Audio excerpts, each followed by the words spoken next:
When you read a book and you really want to be able to retain and apply what you read, then here are 2 ways I use to do that. Hopefully they help you too. So the first method I'm going to call the book club method. These are arbitrary names. And the second method I'm going to call the revisitation method. Either way, the first step is to find a really good way for you of taking notes. I personally love typing things out on Notion, or you could use something like Evernote or Google Docs. If you prefer to handwrite them, that's fine too, but I suggest you don't just write them on each page of the book, because then you'll have to flip through every page to see an overall summary of the notes. So I think it's better to have a little notebook you keep with the books, or even a few pages that you keep in front of the book, just so that you don't have to look through the entire book to find a summary of all your notes. So have a central location for those notes is the first step for either method. Now it's time to decide which method is going to be best for you, and I think it usually depends on the book. So sometimes I use one of these, sometimes I use the other. It kind of just depends on what the book's about. So the book club method is more of a thing that you're going to do while you read a book and probably not as much afterwards. It's good for books that are kind of on arbitrary topics that you're not going to think to revisit later. So let's give 2 examples. Let's say you have a book on kindness, just random example, right? And you really want to practice those habits while you're reading the book, but you're pretty sure you're not later in life going to be like, oh, I'm really needing some tips on kindness right now, right? You just want to kind of like implement these habits while you read the book, because there's not going to be a very specific time later that you think to look back on it. Compare that to something like a book on packing light for travel. When the next time you go on a trip, you're likely going to remember that you read this book, and you're going to have a very specific time to go back and look at those actionable tips. So I think the book club method is best for the more arbitrary ones, and then the revisitation method is best for those times when you're pretty sure you're going to know when you want to look back on those notes. I don't know if you've ever been in a book club or even seen some of the guides that go with it, but especially for self-help type books and topics, sometimes they have like action steps in a separate book that you can do along with the group or even by yourself for that book. And so for any book you're doing, you're going to be kind of making this for yourself, because most books don't come with it. So for each chapter, pay attention to what the author mentions that would either make good action steps, or maybe they're very specific about the action steps, and then take a minute after each chapter before you let yourself read any further to actually put implementing that on your calendar. So let's say you're reading a book about time management, and the first thing that the author wants you to do is actually track your time every day, or at least for a few hours a day, and they suggest you do that in the first chapter.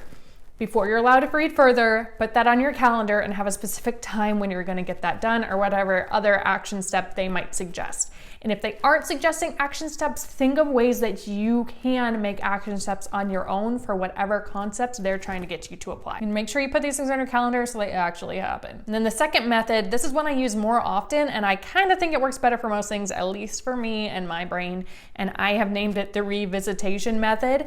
And what you're doing is you're basically just making yourself different templates to refer back to later in life when you want to kind of brainstorm a solution for a certain thing based off of a book. So let's say you're reading a book about how to pick great Christmas gifts, for example.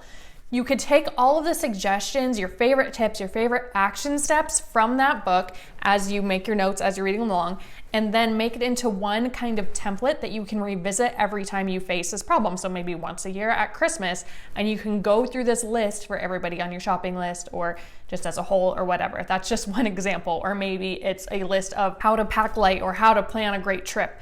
And then you can go through this every time. It's like something you can copy, so you can go through it every time you run into this situation in your life. So one book that I love, that I use often for a template, is called The Lazy Genius Way. And it's by Kendra Adachi. She basically just has these like quick tips for making life easier and run more smoothly.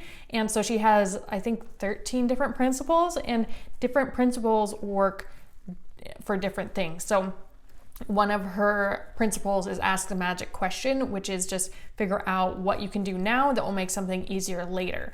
So often when I'm having a problem, I go to my Lazy Genius template and I look through all of these questions and I think which ones of these strategies might work for this problem I'm having, and then I just brainstorm under each category, or maybe 3 or 4 categories, which ways I could use these principles for this problem.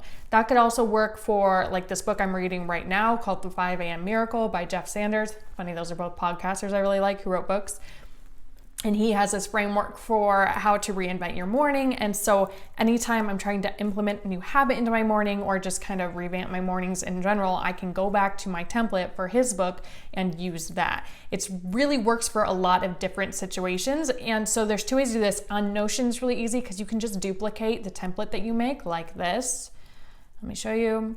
And then on something like Google Docs or Evernote, it would also be really easy to duplicate. And then for anything that you want to use that's not digital, you could just make copies of it. So just write it out, handwrite it in a notebook, or write it out on some Microsoft Word or whatever, print it out, and then make copies of it and have an original so that every time you run into this problem and you want to brainstorm, you can just handwrite or do it in a bullet journal, the questions that you want to use. Or you could just keep a list of the questions you like to ask yourself for these problems with the book, and then go ahead and pull that out and just use a scrap piece of paper anytime you want to do this routine. So I really like just brainstorming because I find that a lot of times I do have a lot of ideas and I do have a lot of inspiration for how to apply something to my life, but I have to take the time to sit down and think about the individual questions and the individual tips that the author suggested and how I can use them for a specific situation in my life. When it's all too arbitrary and in my head, it doesn't work as well as if I give myself a chance to sit down and ask for each little thing, how can I apply this to my life, and then write it out. And I think the 2 best ways to do that are kind of the project mode, which is the first way, the book club method, where you're kind of just doing it as you go through the book and then you're likely done after that, or the revisitation method, which would be just doing it when you need it. And that is one that I use more often, but I think it really depends on which book you're using. Please like if this was helpful, dislike if not. Like I said, I love the feedback either way. Thank you so much for your comments lately. It has been really, really encouraging, and I'm going to be making you guys more content. So stick around and I will see you on Thursday with another video. Bye.